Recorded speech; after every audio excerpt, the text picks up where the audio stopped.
gotta get out of here. Come on. What came down, though? What came down? We crashed. The other Trade Center's down. It's down. It's down.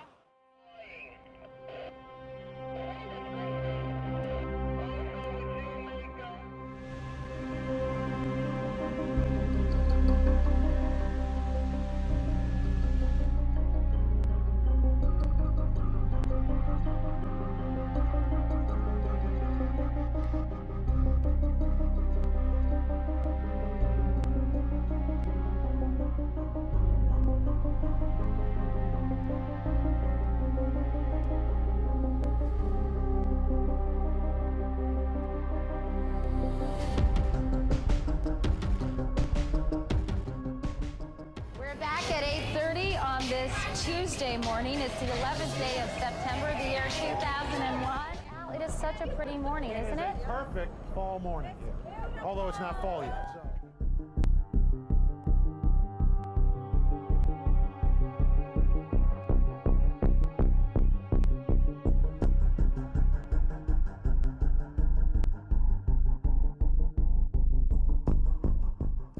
Some very, very sketchy details reaching us here at Sky Centre. Important enough to bring to you, though, at this early stage. We believe that a plane has crashed into the World Trade Center in New York. Right now we're getting information, Al, that it was a small commuter plane, and of course we'll let people know as soon as we have more information as to what actually caused this, and of course on everybody's mind who might have been hurt. 60 on page 153.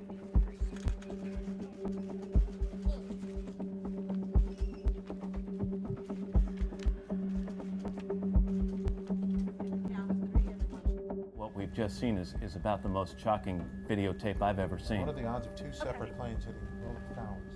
It is completely impossible to understand why this is happening and to figure out what in the world is going on. We heard a big bang, and then we saw smoke coming out, and everybody started running out, and we saw the plane on the other side of the building, and there was smoke everywhere, and people are jumping out the windows. Over there, they're jumping out the windows, I guess because they're trying to save themselves. I don't know. Blew up, a big explosion, people started running, it was just chaos everywhere. People jumping out, people just kept jumping and jumping and jumping.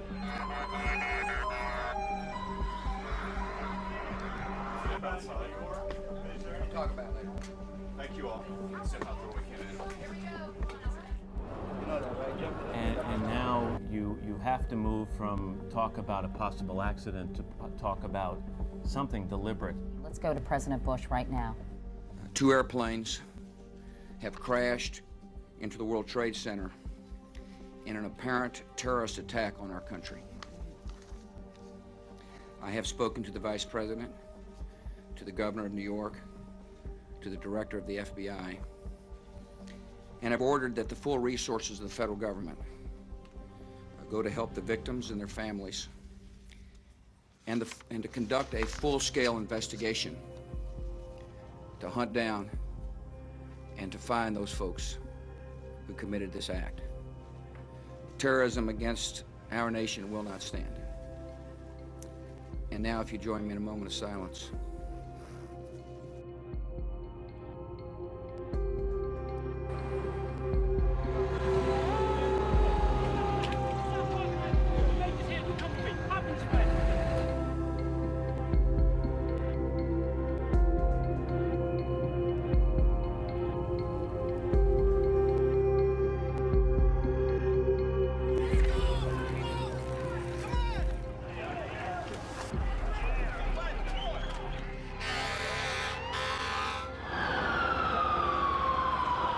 We've forgotten somewhat to remind people that there was the crash of another plane, a 4th plane outside Pittsburgh, about 80 miles from Pittsburgh, and we don't have video of that story at the moment. That's the 4th prong in this terrorist attack on U.S. soil. We want to just repeat those airline numbers, which is extremely upsetting news for people who had loved ones on these flights, but we want to give you that information. The 4 aircraft involved.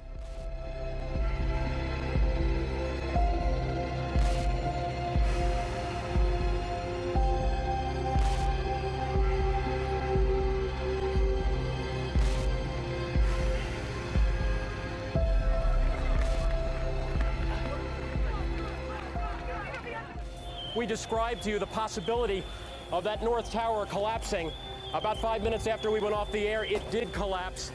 Once again, we have no idea at this point the loss of life. I can only tell you there were hundreds of emergency workers down there, about 5 or 6 blocks. In the first few minutes, emergency workers were trying just basically to get out of there, to survive.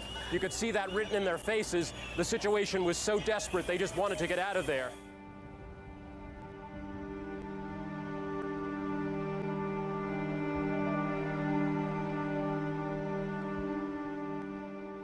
Today, our fellow citizens, our way of life, our very freedom came under attack in a series of deliberate and deadly terrorist acts.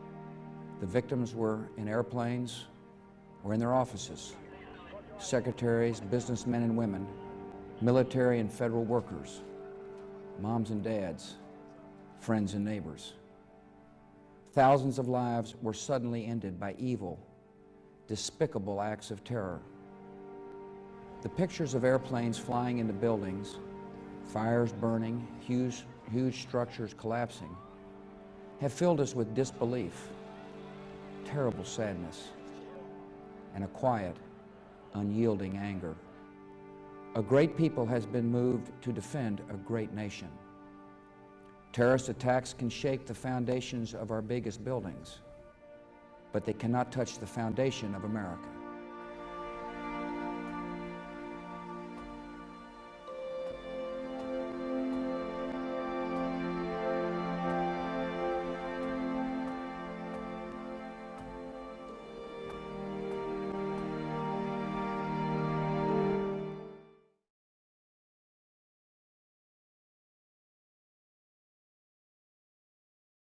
Now, the image of 2 passenger planes flying into the twin towers of the World Trade Center in New York has been etched indelibly in public memory.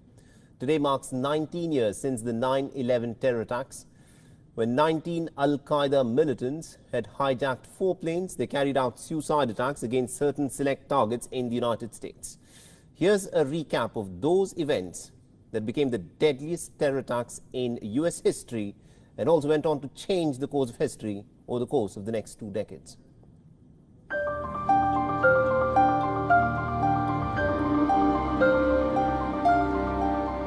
It was a usual Tuesday morning. On September 11th, 2001, at the bustling financial district of Lower Manhattan in New York City. Perhaps the lull before the storm.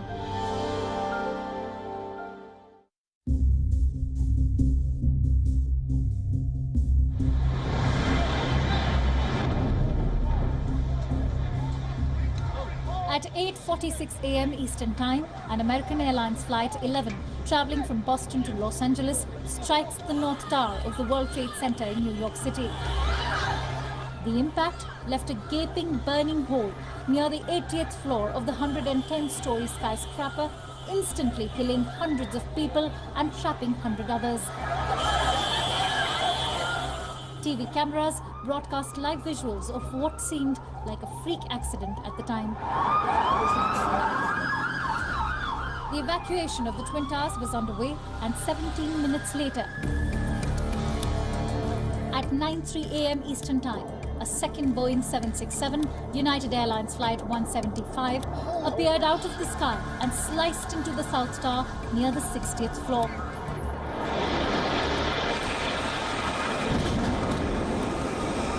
Following a massive explosion, the collisions showered burning debris over surrounding buildings and onto the streets below.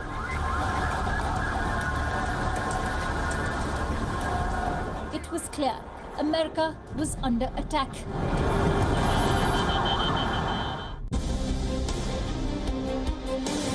"9:37 a.m. Eastern Time.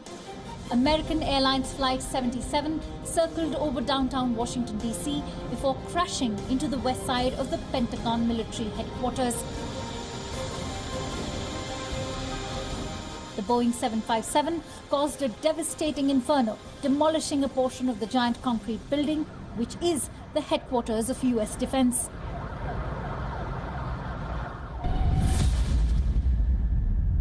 "9:59 a.m. Eastern Time, South Tower of WTC collapses in approximately 10 seconds.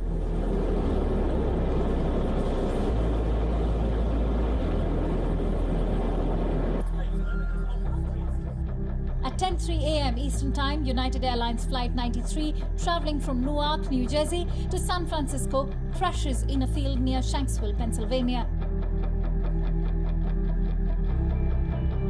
10:28 a.m. Eastern Time.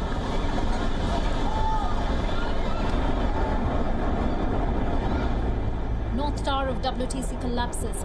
The time between the first attack and the collapse of both World Trade Center towers is 102 minutes.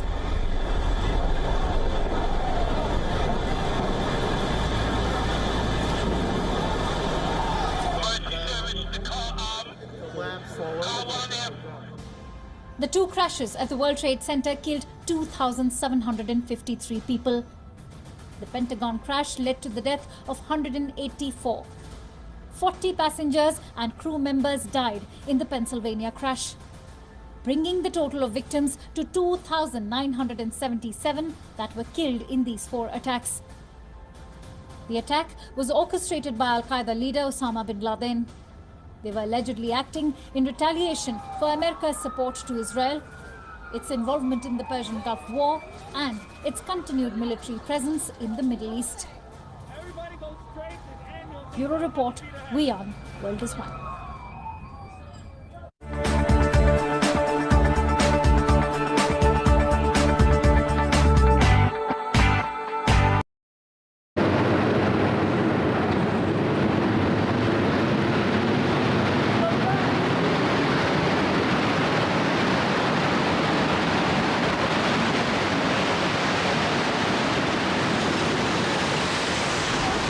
Oh my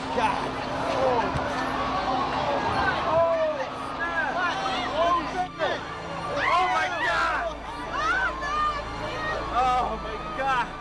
It took nearly 4.5 years to build the World Trade Center South Tower.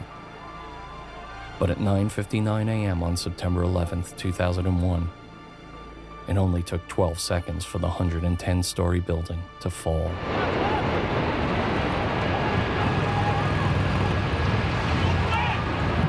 Just over 30 minutes after the South Tower collapsed, while firefighters were still inside evacuating people from the North Tower, the North Tower came crashing down.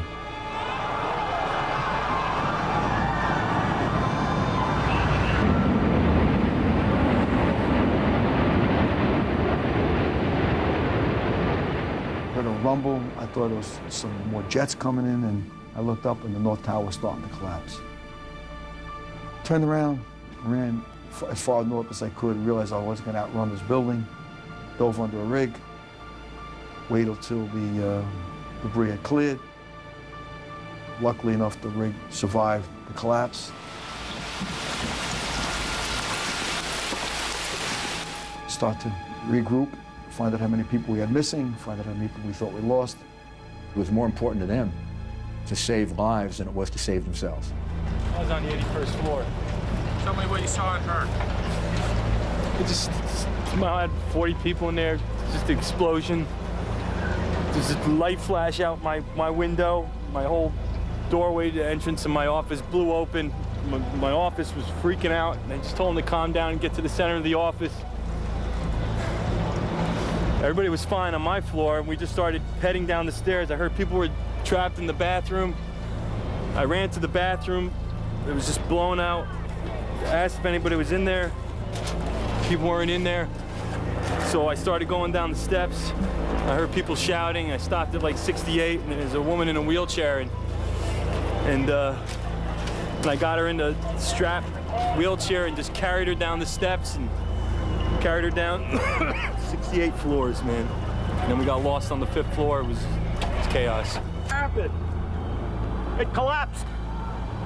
The top floors collapsed down. I saw it blow and then ran like hell. Thank God. I'm 69, but I can still run. There's got to be firemen trapped back there, though. What'd you see? Everything. I saw chaos. It's just chaos out here. It really is. So the Twin Towers fall. It's amazing. It's crazy. I can't believe this shit is happening. I really can't. It's a nightmare. It's Armageddon right here. Don't worry, don't worry. Come on, where's your... Over here.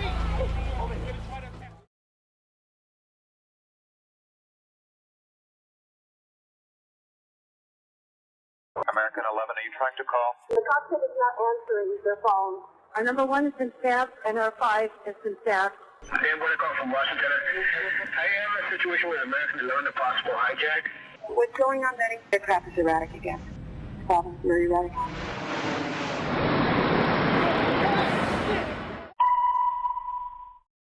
Betty, talk to me.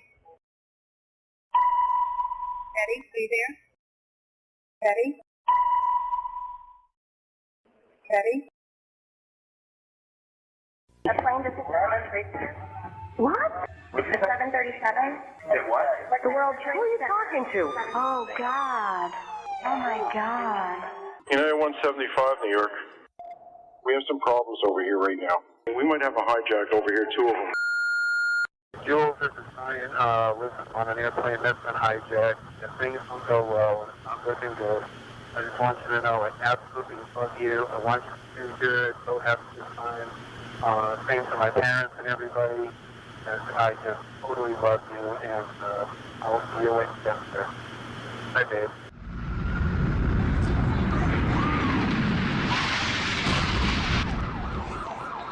What are those people going to do? All the elevators are blocked out. What the hell is going on? Oh my God. So both towers are now. Okay, I got an aircraft 6 miles east of the White House. Hello? Crystal City, just north of Crystal City. Just to the north of your town. Yeah, stop all departures. Pentagon just got hit. No for CNN. God damn it, I can't even protect my NCA. United 93, that traffic for you is 1 o'clock, 12 miles eastbound 370. Negative contact, we're looking, United 93. United 93, Cleveland, if you hear the center ident. I got that piece of down. Keep remaining steady. You have the ball board.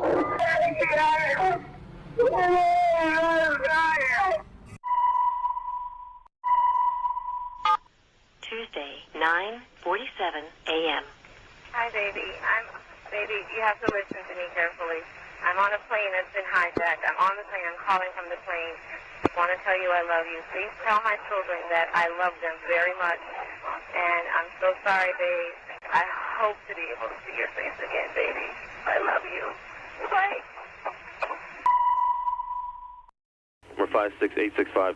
We have, I believe it is a Boeing 757. Can you see him up there, sir? That's confirmed. It looks like he's rocking his wings. Roger. He's rocking back and forth. We're 56865. I advise you stay away from that aircraft. Go north as fast as you can. United 93, have you got information on that yet? Yeah, he's down. He's down? Yes. When did he land? He did not land. Oh, he's down? Yeah, Down? somewhere up northeast of Camp David. Sean, it's me. I just want to let you know I love you, and I'm stuck in this building in New York. There's lots of smoke, and I just wanted you to know that I love you always. At number 2 World Trade Center, right. Ladies and students in the office, we're not ready to die, but it's getting bad.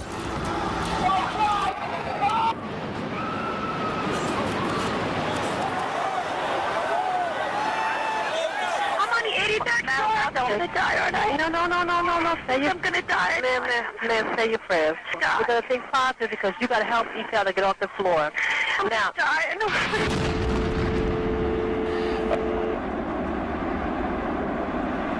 A new type of war. That's what it is.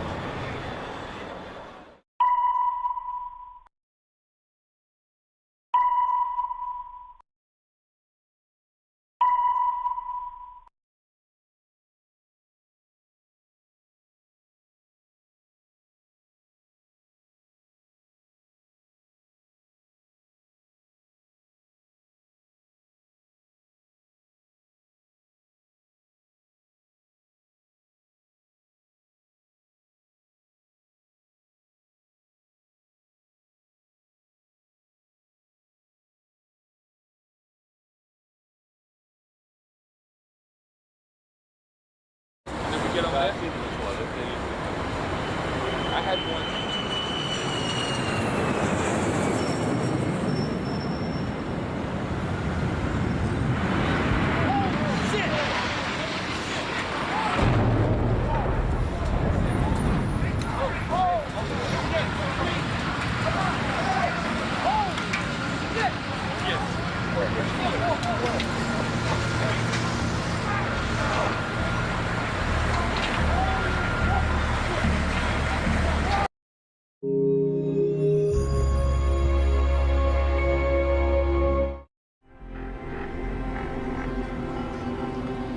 September 11th, 2001. A day of grief. A day of courage. This is how that day unfolded. My daughter called me. She said, plane just flew into the World Trade Center. I said, nah, you gotta be kidding. It's gotta be a Piper Cub or some clown was flying down the river. At 8:46 a.m., American Airlines Flight 11 from Boston, with 92 aboard, traveling at a speed of 470 miles per hour, strikes the North Tower of the World Trade Center complex. Within minutes, officials coordinate the citywide emergency response. Their base of operations is a state-of-the-art command center located on the 23rd floor of 7 World Trade Center. With one tower in flames, the tragedy is only beginning. It is 9:03 when United Airlines Flight 175, with 65 aboard, traveling at the speed of 590 miles per hour, smashes into the South Tower of the World Trade Center. This aircraft strikes the corner of the South Tower. It rips a diagonally shaped gash from the 84th to the 78th floors. The South Tower lasts only 56 minutes before it succumbs at 9:59 a.m. The dust cloud billows outward for blocks. Victims stagger away. At 10:28, the television mast atop the North Tower spears straight down.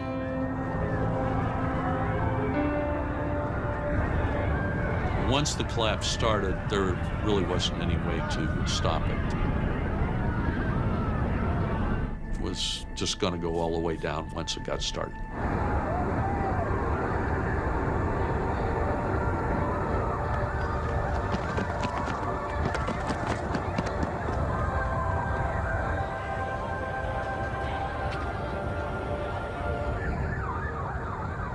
Chaos in New York City.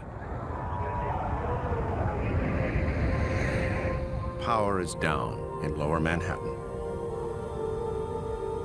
Phone lines jammed with more than 230 million calls. Hundreds of firefighters trapped in the towers. Hundreds more race to the scene. Falling debris from the collapse of the North and South Towers ignites fires in the neighboring buildings of the World Trade Center. World Trade 4, 5, and 6 are ablaze. World Trade 7, the building housing the city's command center, burns unchecked for 7 hours. At 5:20, it collapses.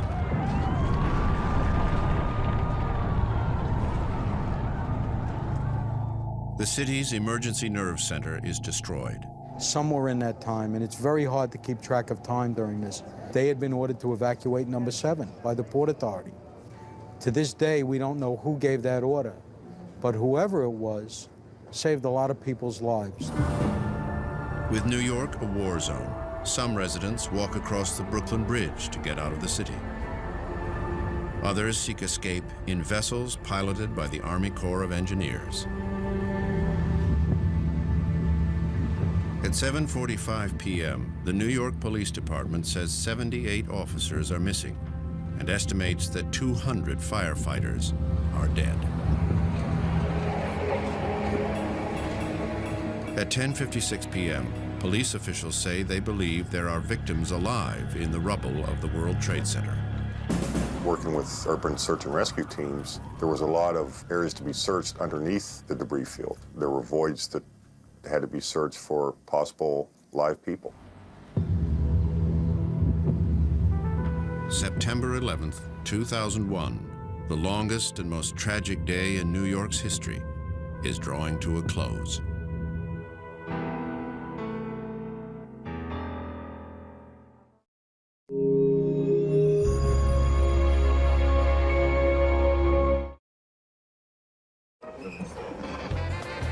Good morning, America. It's Tuesday, September 11th. Looks like Hurricane Erin loomed off the coast to the east, so it may very well be the case that we're gonna have a beautiful day out here in New York City. All right, now let's start with some news. Yesterday's New York Giants versus Denver Broncos ended in a dead draw, 0-0.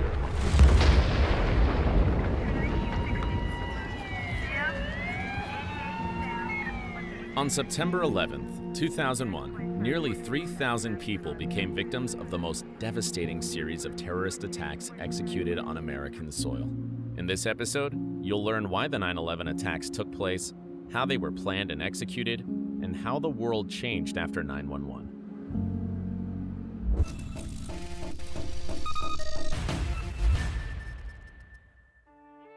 Let's start with the why. Here's the story. In 1979, the Soviets invaded Afghanistan to support the recently instilled pro-Soviet government in their war against various Islamist rebel groups backed up by the US, UK, Saudi Arabia, and other countries. They did not want the communists to win. Among those who also did not want communists to win was the young son of a Saudi Arabian businessman, Osama bin Laden. He saw the Soviet invasion as a direct threat to the Islamic world. Bin Laden joined the rebels in 1979 and moved to Pakistan, from where he and his allies were funneling arms, money, and fighters to Afghanistan. The key takeaway is that the US and Osama bin Laden were on the same side. The conflict lasted for 10 years, and in 1989, when the Soviets finally abandoned Afghanistan empty-handed, Osama returned to Saudi Arabia as a hero. But he quickly gained the reputation of a radical opponent of the Saudi Arabian government, and especially their foreign and defense policy. What was Osama concerned with? For starters, he was unhappy that during the Gulf War, the Saudi Arabian government chose to rely on the US for all things defense rather than on its domestic force. More on that later. But perhaps Osama's biggest concern was that after the Gulf War in 1991, the US kept operating in the region, playing an active role in the daily agenda of the Islamic world. Even the US military bases across Saudi Arabia were there to stay. Osama felt the Saudi government was undermining Islam, thus putting the Islamic world at risk by bringing capitalists to their front door. The beef between bin Laden and the Saudi government got so intense at one point in the 1990s that Osama was exiled from his country, lost his citizenship, and moved, first to Sudan and then to Afghanistan.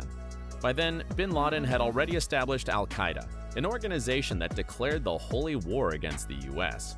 The 9/11 was nothing but an echo of the war that had been going on for nearly a decade. Now, let's talk about how the attacks were planned and executed. By 1996, 5 years before the attacks, al-Qaeda already had a clear vision of how the events would unfold on 9/11. They wanted to demolish US power and economic prosperity symbols, such as the US Capitol building, the Pentagon, and the World Trade Center. After considering many options, they eventually decided to use kamikaze-style airplane attacks. The airplanes, especially the large commercial ones, carry tons and tons of jet fuel on board, and thus can be used as jet fuel-filled missiles to cause devastating damage. Needless to say, it took al-Qaeda years to prepare for the attack, 5 years to be precise. They took their time to select each candidate for this operation, trained 4 pilots to fly commercial airplanes, and taught 15 muscle hijackers how to neutralize flight attendants, pilots, and uncooperative passengers and take control of the plane.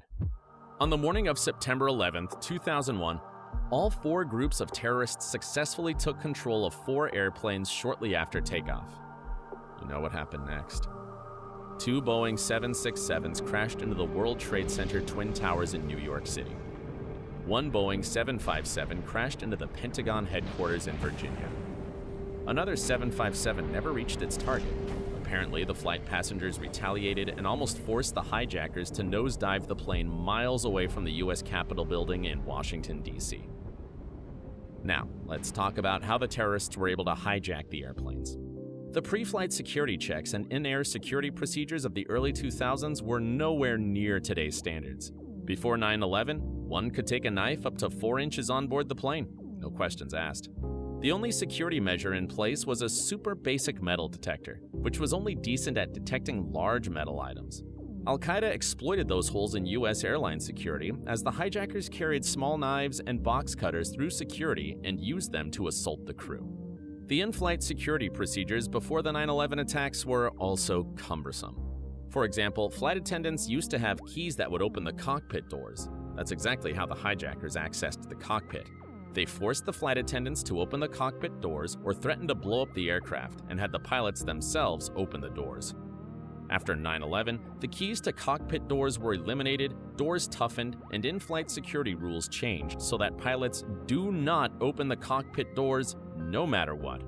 Today, the cockpit doors will remain shut even if a bloodbath unfolds in the cabin.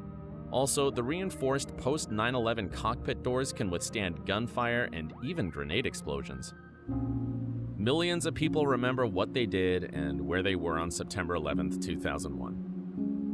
What happened at the very beginning of the 20th century is yet another reminder of how fragile our world is, and how easily a perfect day can turn into the most horrific premeditated tragedy.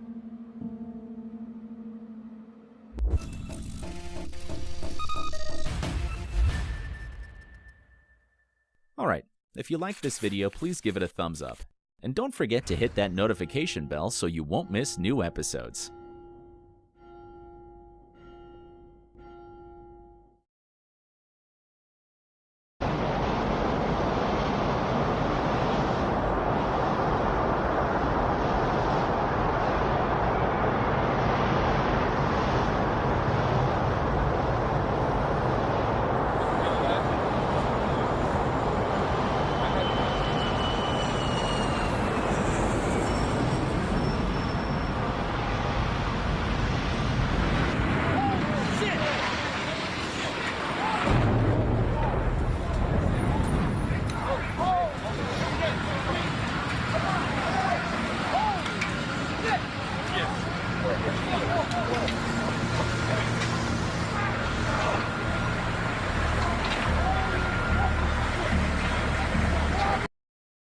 Mark the 10th anniversary of 9/11, and we are learning more about what the attackers were doing 10 years ago, preparing for their deadly day. Here's ABC's chief investigative correspondent Brian Ross.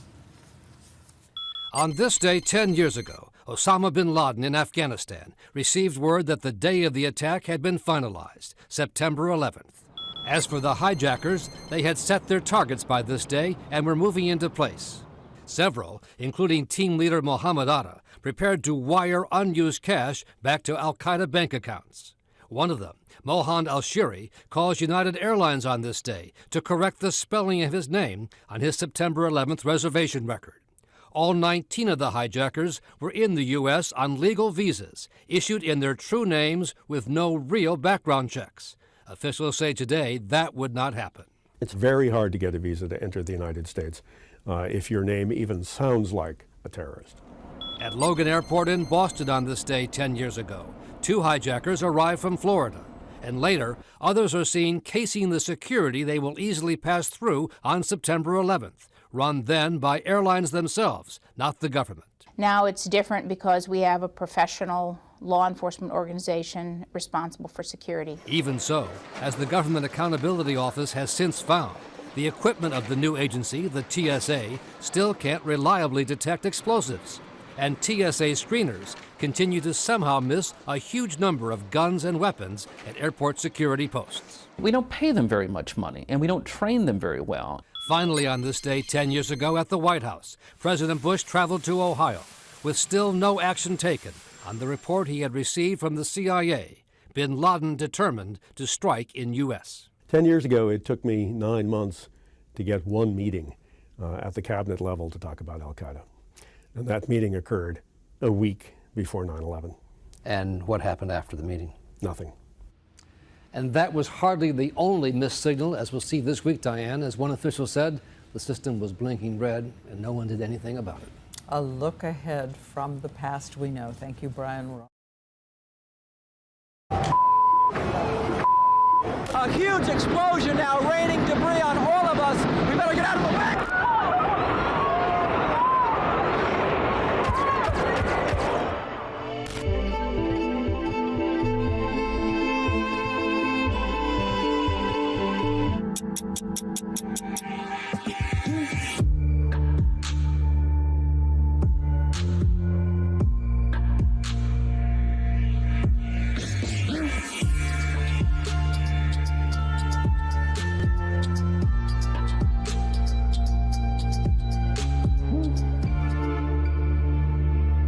The cockpit's not answering. Somebody's stabbed in business class. And I think there's mates that we can't breathe. I don't know. I think we're getting hijacked. We have some planes. Just stay quiet and you'll be okay. We're turning to the airport.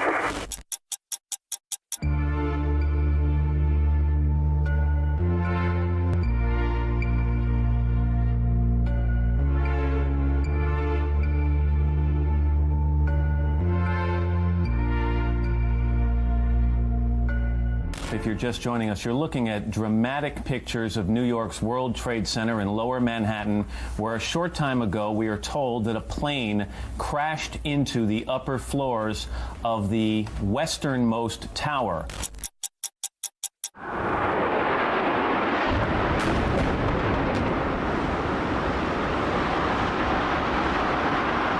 I was somewhere between 74 and 72 in that stairwell when the second plane went through our building. And it went through our building between floors 77 and 82. So we were just a few floors below the strike zone. Never felt anything like that in my life. That building, that fire stairwell that we're inside, this concrete bunker starts to shake so violently back and forth. The handrails breaking away from the walls. And that's the chance we had for the first time to encounter the police and the firefighters and the paramedics from New York City and the Port Authority. Just the looks in their eyes. No words, just the looks in their eyes. They knew that they were going up and they knew that they were never coming back.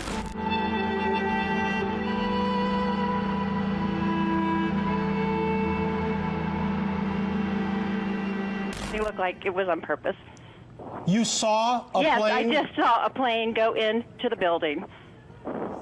Why do you say that was definitely on purpose? Because it just flew straight into it.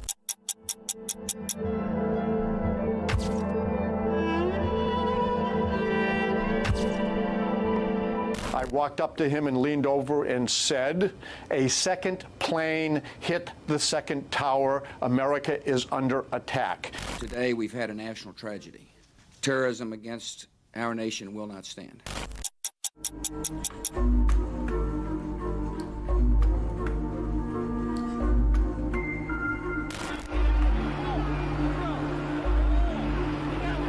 I was going to work, and when I heard this huge noise, just get right away, get out of the car.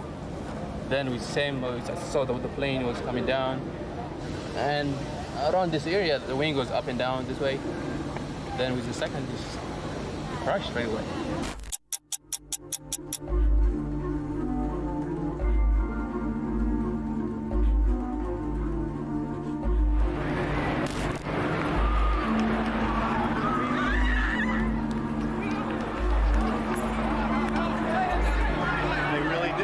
First, we hear the sound of the twisting steel and the crumbling concrete of what once was the South Tower, the building that we had been in just 8-9 minutes earlier, coming to the ground.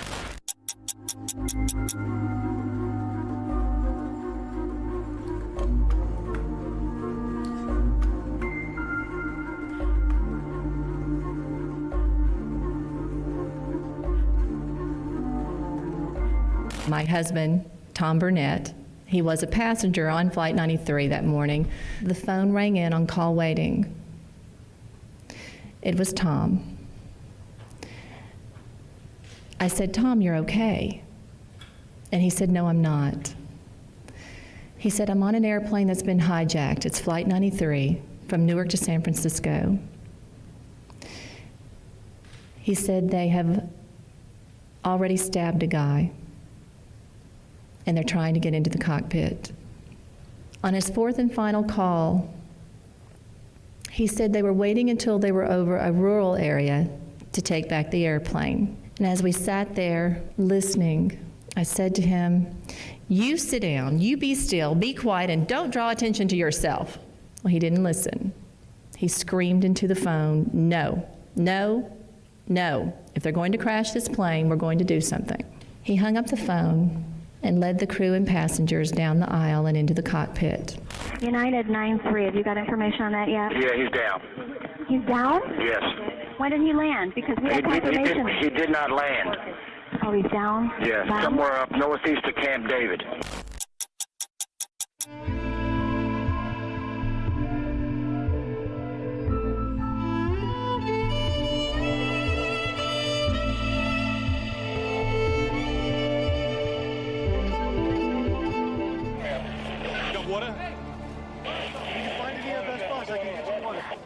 The police officer told everybody to form a human chain, and we held on to each other, and he flashed a light, and he directed us to Building 5, and we went out Building 5. Did you see people bleeding, and what did you see? Oh, everybody could see. Do you want blood? Here's blood. Everybody's bleeding. People are laying all over the floor. It's horrible. It was as though day turned to night. I'm sure you've heard the description already. It was unbelievable, like a war zone. I felt horrified, because it's like you don't know what's coming. They kept saying, another plane coming. And all you hear was this rumbling, people was crying, people was jumping out the window. They was waving, like trying to like say, help me. Like you see their arms, and then you saw the man jump down, and everybody was jumping. It was crazy.